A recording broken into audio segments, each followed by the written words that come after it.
Hey, it's Tim, Pickup Truck Plus SUV Talk. If this is your first time on the channel, welcome.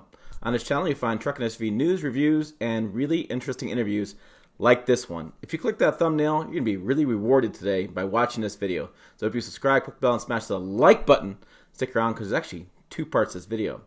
Yes, today I'm talking to my friend Joe Bacal. He is one of the top drivers in, well, frankly, the world. He's got top license in Japan, top license in America. He's one of those guys you may not have heard about because he's kind of behind the scenes a little bit as far as mainstream media and all the stuff going on, but it's somebody you remember his name at the end of this interview. This guy's ridden Hulk Hogan's motorcycle. He's won Baja championships. He's done a lot of track testing for different manufacturers. And in this video, we're going to talk to you about the adventures he's been on, the Baja trips, things that he's done, and the driving, and his experience driving, and what he has for overall experiences with tires and on the track pad, and some really cool stories. So pop top, sit back and relax. It's going to be a great video. In part two, I'm going to hammer him down on his thoughts of different trucks. Yeah, we're going to talk about whether he likes some trucks over other trucks, what trucks break down on him, and what trucks have left him stranded. That's going to be a really interesting video as well, so stay tuned for that. But I'm going to stop blabbering. We're going to get to the interview right now.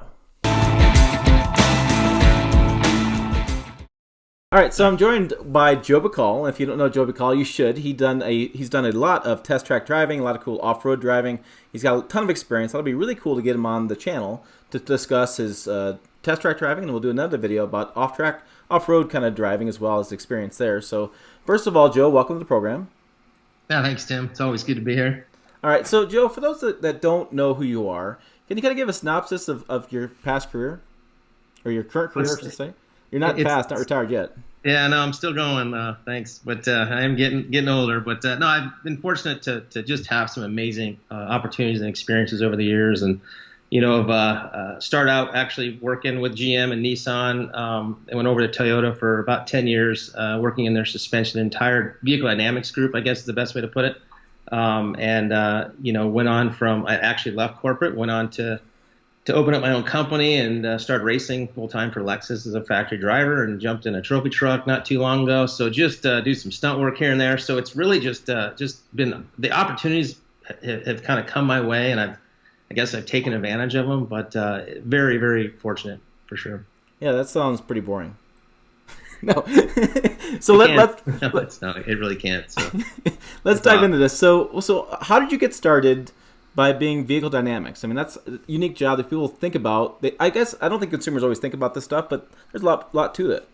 Well, most of the guys that I work with, were the engineers. I mean, you had to go to school to be an engineer and all that. I actually went to school to be something else, and on the actually criminal justice side, and that's a whole other story. But I started working with GM doing some real basic stuff while I was going to school, and I had the opportunity to move to Arizona to work at the test track here, the proving ground, and it just slowly kind of evolved. I didn't really plan on staying and doing that type of work. I enjoy cars forever, grew up with cars and all that. It wasn't really a focus for me.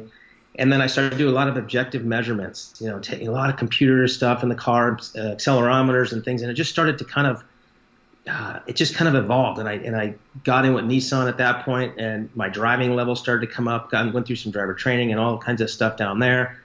And a position opened up at Toyota, and I took that. And then at that point, it really just, Toyota was amazing in the fact that there's a lot of responsibility, not a lot of people at the time at the test track. And, I got in the vehicle dynamics group, worked with some great guys that, are well known in the industry from a racing side to a media side.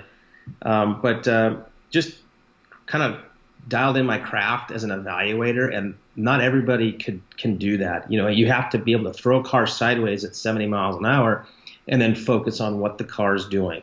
And so I came from a motorcycle background, racing and this and that. It just kind of came easy to me. Spent a lot of time in Japan, just kept getting trained. That's what the Japanese, they just ingrain training in you, and it just kind of worked out for me in the end. So. Yeah, and talk about qualifications here. You were talking a little bit off camera, but what kind of driver license qualifications do you have? Well, you go to your typical Bondurant racing schools. Toyota spent, I don't even know how much money, a lot in my driver training. And, I think, I'm very fortunate to be that chosen person to get that. But I also had to prove myself early on to be able for them to go, okay, we think you're the right person that we're going to spend the time and money on. So part of the training is you have to go, you go to Japan, and they have different classifications, S1, S2, different types of certifications. They've got off-road certifications that you have to go through, and it's hard. It's a test. Everything's a test, and to be a good test driver, you have to be a really good evaluator.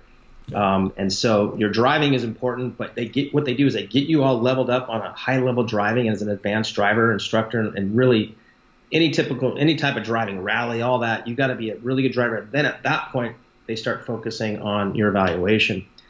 How do you pull information out of the vehicle from a steering feel, yaw response, impact shock? So you start getting into ride and handling from a wet standpoint, from snow. I mean, it took me a long time to get to the level where I was at, and there was only a few people within the company that had those certifications. So what kind of surprising things to people that maybe that don't know? Like, let's say you take a Camry, right? So a base level car, and people are thinking, oh, it's just a base level car. But how much testing does it really happen on the track to dial that in? People, I don't care what it is. I don't care what kind of car it is, and every manufacturer does the same thing. But you got to think about, okay, it all starts in the concept side. It goes into the design and product planning, and they start moving into development, and you start getting prototypes at the test track, and you already been working on things, but then you start figuring out, okay, how do we want, what are the targets? Targets are super important. You look at other vehicles. Maybe you like the steering on this BMW, but you like the way this, Volkswagen, rides. I mean, it just depends. So you're pulling objective data from maybe some competitors. Then you incorporate that objective data into your new prototype. And then the tuning starts to begin.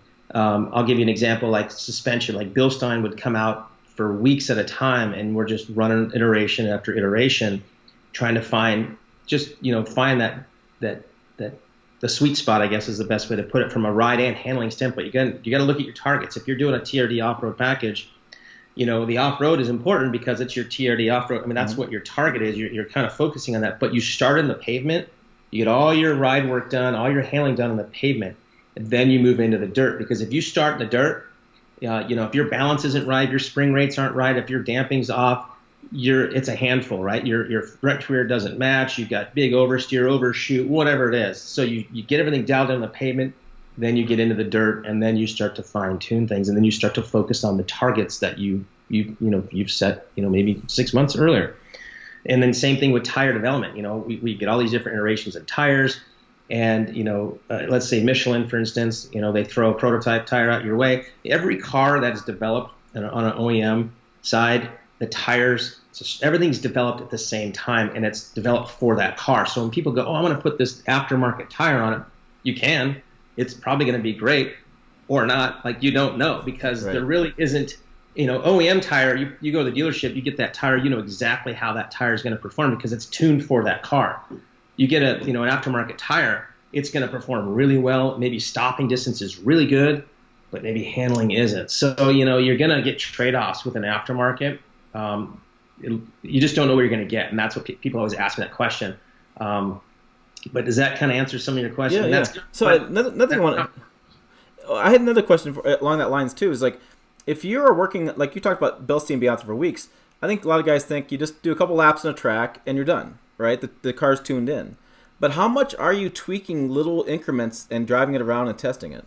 Oh my God. I mean, and I'll give you, maybe other companies are different, but Toyota, their tolerances are, if you're not exact, then yeah, it's not right. I mean, that's why Toyota products, and I don't race for Toyota anymore. I don't work for Toyota anymore, but I still drive Toyotas because the products they just take it to another level. I mean, I'll give you an example. Like Bilstein, our guy, Bilstein, the engineer who we worked with at one point, was like, you guys are out of your minds. We're close. He's like, yeah, we're close. We look at the football curves. We look at all the different damping curves. We're not there yet, And so I don't know if things have changed, but it was tiring as a test driver. So my job not only was to drive, but I would be pulling parts. I'm out there, pulling parts, handing the parts over to the engineer. He's changing the valving. I get it back on. I put the back in the car, and I go ahead and test. And so, and I usually test with an engineer in the car or the Bilstein. Let's say Bilstein, I test with him in the car so we can, come up with the right information. But I'm filling out full pages of data, every single time. So we have a record of what's changing. And, You only do one increment at a time. You don't change multiple things, then otherwise you don't know where you're at. But it's interesting to see how far that goes. But at the end of the day, it's interesting. You'll go through a section, let's say ride comfort, for instance, and you hit your ride comfort evaluation services, and you're like, that's it, we got it. It's almost like a light switch. You found that sweet spot. You're like, okay, we like it. But here's the kicker. Okay, we got our tuning all done. Then you hand that package over to NVH, and they're like, oh God, we got to change this, or another group, the braking. Oh, we got to change it. It's like, so you're just like, everybody has to basically be happy with the final result. Some you may have to give up some or whatever, but at the end of the day, that's how it gets to production. Yeah. So I'm curious though, like off-road though, since you have the off-road experience, how hard is it to dial in off-road and on-road drive and handling? Well, I mean, it is interesting because that's where your targets come in. Are you willing to give up a little on-road to get the off-road performance? It's just, you only have so much to work with a stock OEM shock. I mean, you're not looking at a race shock like I'm used to, in a trophy truck, which is ungodly different. But it's interesting with, 6, 7, 8 inches of travel on a stock Tacoma. You can change a lot. You really can. I mean, you got the TRD Pro package where they have the external reservoirs. Things start, that's definitely going to dissipate some of the heat. It's going to take a lot more from an impact shock side of it. So you just, let's say, for instance, off-road. So you get your on-road dialed in, and then you're in off-road, and maybe the back end's bouncing around. Well, let's tighten up the rebound. Let's get that down a little bit. Hopefully that doesn't affect the on-road condition, because at the end of the day, you're driving more on-road than you are off-road. One of the big things is fatigue. You don't want to get, frequency vibrations and different types of fatigue that come in from a bad tuned vehicle. So there's a lot that goes into it, from a steering feel, directness, how quick is the yaw response. I mean, I can talk about this for the rest of my life. So. Right. And then you add towing into that mixture as well. That's right. Yeah.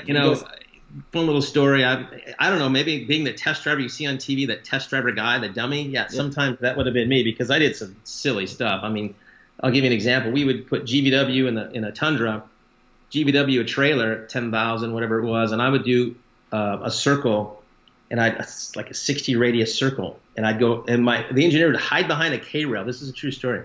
Hide behind a K-rail and go, okay, you're good to go, and I'd start going in a circle. And when the tires start lifting on the trailer and the truck's about to roll over, okay, you're good. Okay, so I'm like, or the trailer would just completely slide out, and I would hope I wouldn't jackknife it. So yeah, I mean, and I used to do all the rollover testing. I just did some stunt work recently for a tire company. I did an 80 mile an hour drift in an F250 crew cab diesel on pavement. 80 mile an hour drift in a 80 mile an hour lane change. So basically, I do a severe lane change at 80 mile an hour, and I'm looking in 90 degrees, and then I come bring it right back on the same road. And it's I can do it in my sleep. It's a controlled drift, controlled lane change, but it's super gnarly, and people are like, you're out of your mind. I'm like, this is just another day for me at work, so it's not, and when I started racing, this is the best part. When I started racing, and I'm like, okay, I got done with, left Toyota and jumped in a race car. I'm literally racing the Baja 500 first race, and I'm like, all I got to do is this? I don't have all these computers. I don't have all this. I mean, I was like, I was getting not bored, but I couldn't focus on just one thing. Right, it was so crazy. So, yeah, just what you're used to. Yeah. So, when you're doing all this driving and testing and stuff, how often were things broken? Well, that's another really important factor is I didn't want anybody touching the car except me, because I'm out there throwing things, really doing some violent stuff in the car. And so sometimes my boss was like, hey, you need some help? I'm like, no, I don't. Because when you do it yourself, every bolt, you know how you just have it. You have a full sequence of what to do and when to do it.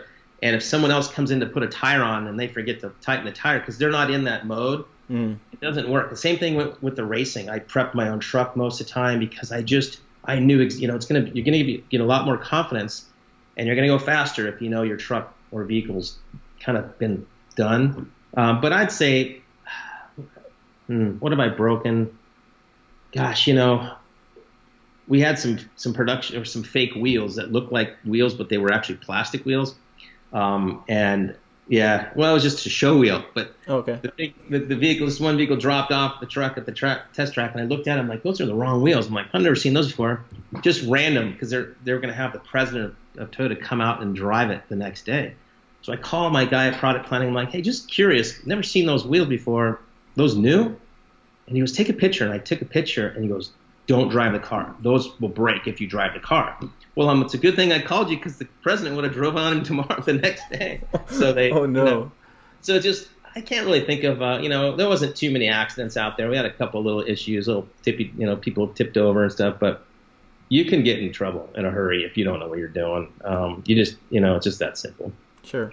I want to transition now, because I think this is a really interesting interview, but I want to transition to now you have a company where you set up drive events, but you also work in auto shows. And I'm curious, how much choreography do you spend behind the scenes getting these truck to drive on the stage just right? Or, I mean, I sit there in the audience and I see this truck pulls up and that truck pulls back, and the sound hits and all this kind of stuff. How much does that take? Well, let me just tell you, I'm more nervous doing that than starting the Baja 1000. Really? It is, and here's why. It's a live show. It's like a Broadway show. I mean, I don't know about you, but I'm not into acting. I don't want to be an actor.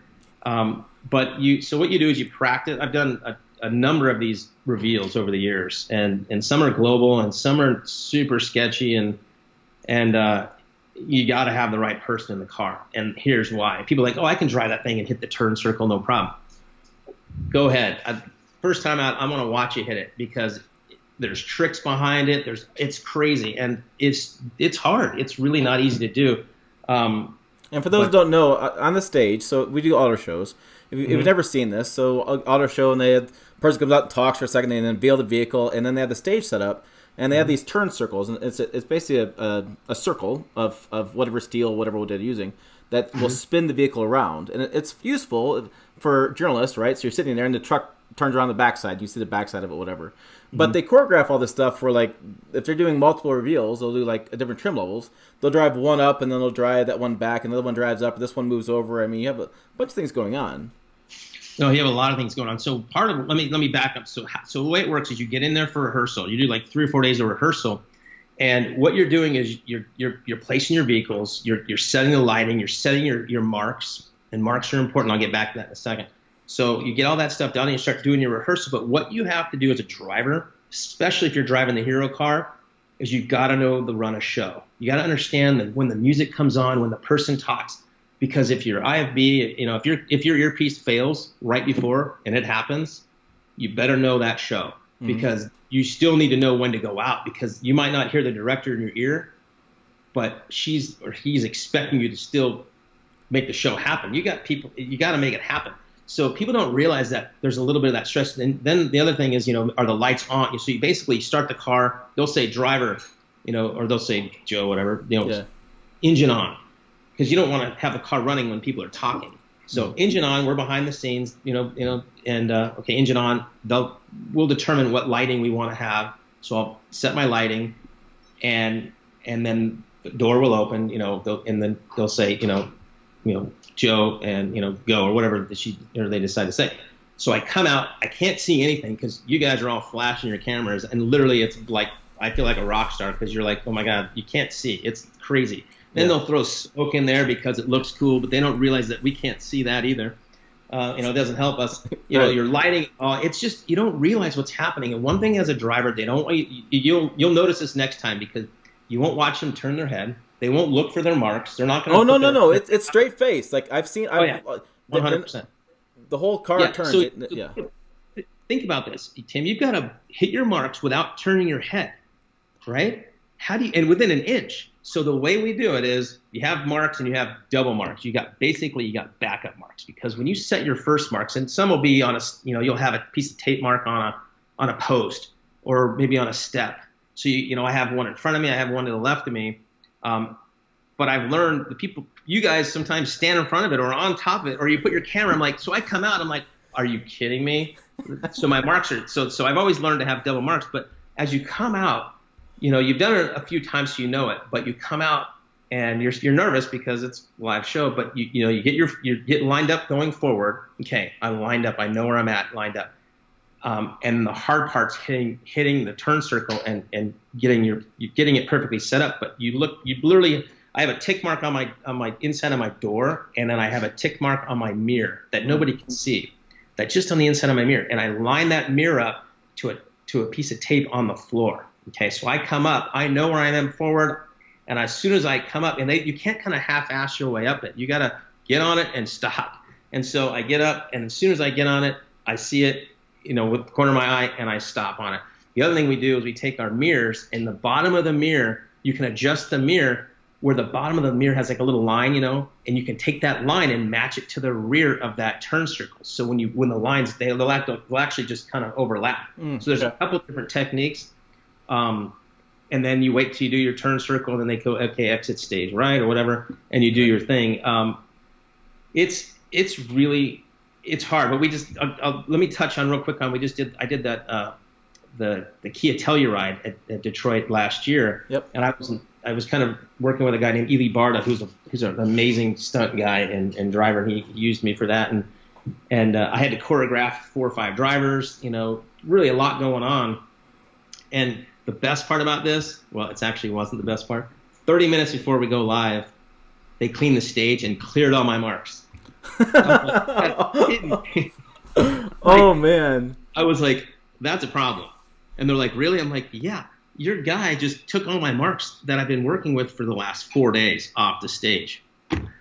So thank God I just have a good reference point of stuff, because I'm like, well, we're going to wing it because we had to. Right, yeah. Luckily, I was pretty close in the end. We still, we got it. Nobody noticed. But I was like, oh, man. And so what I learned from that one is take a little Sharpie or just a little pencil and trace the tape marks. So if they pull the tape marks, you still got your trace on the ground. So see, I had to learn that one. There you go. And now, and you hang out these shows. I've seen you at different auto shows. We've talked, and you watch other people's reveals as well. Are you like taking notes like I am? Like, wow, they did this out here. Like, always different stuff happens. Different types of reveals we have happen. They drive through stuff, things like that. Has anything really impressed you over the years? One thing that I thought was probably the gnarliest reveal that I've been in. I was involved with it, but it was just gnarly no matter what. Ryan Millen was one of the guys I was kind of in charge of the driving side of it, and I had to kind of set it all up and help build the stage and all that. And they brought Ryan in to do the driving. So I'm Ryan. At this point, he's never done it. So I'm like, here's how you do it. He's obviously a great driver, but you just don't know that side of it. And so it was the Tacoma reveal, and we had like an off-road. Maybe you were there for that. But yeah, I was for that. Yep. Off-road rock crawl thing. So we used crawl control because I had to figure out the speed. How much articulation. I was on the design side of this whole thing, and it was really a challenge. But this is what's super gnarly about this is, during practice, we're going through. I said, Ryan, go ahead and put it in crawl control 3. And then at the very bottom, you're going to go up the ramp to the right, turn off crawl control.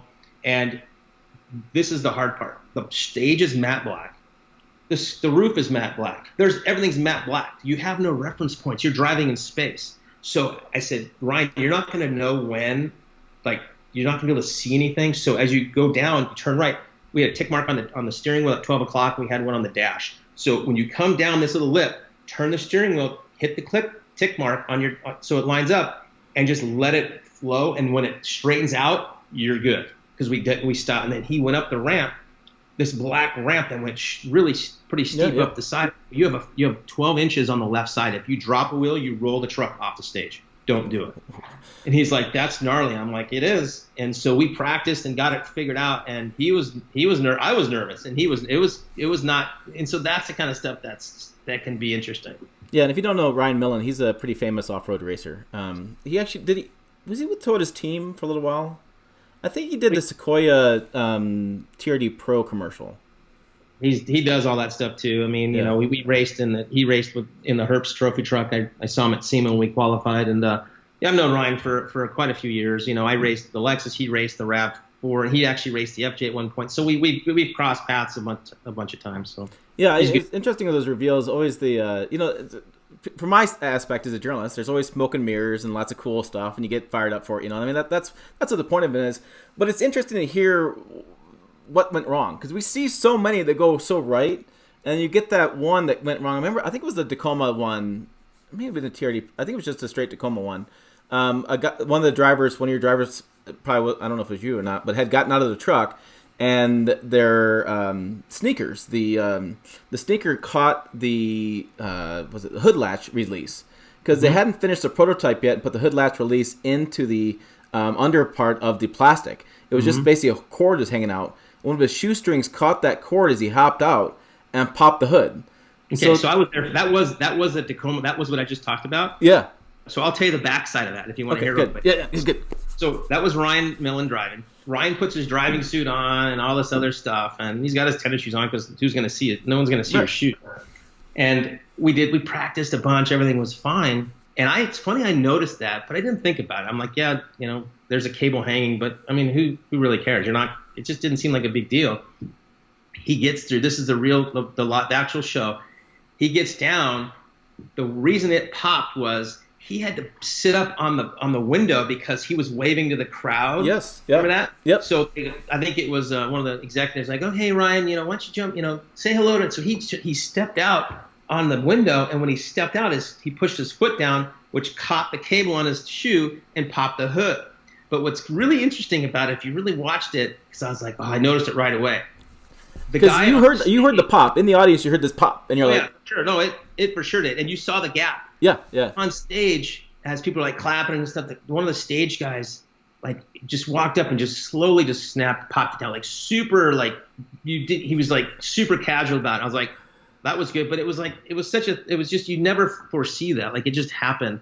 But that's the backstory. I was there for that. I 100% remember it like it was yesterday. So that's how that happened. Yeah, I remember that story going around because we all cover the same truck, we all get the stuff up, but really it's like, okay, what happened? We're all like trying to figure out what's going on, and we're talking to everybody trying to get the backstory, because that's the fun stuff in this job. That's the backstory, because I was there for that. So. Yeah. So there you go. There is part 1 of my interview with Joe Bacal, and I hope you enjoyed it. He's starting his YouTube channel, kind of regrowing that again, so I'll put a link down below. You can find out more about him and his races he does and tires he's testing and all the really interesting stuff he's doing, including he's teaching firefighters how to get their trucks out of being stuck using recovery trips for firefighters. Yeah, really interesting. So I hope you find that interesting. I hope you enjoyed it. Look for part 2 coming soon. And for more Pickup Truck Plus SUV news, make sure you find us on pickuptrucktalk.com. Also, Facebook, Twitter, Instagram, Pickup Truck Talk. Over there, type those 3 words in. Trust me, you'll find us. As always, thanks for watching. I'll see you down the road.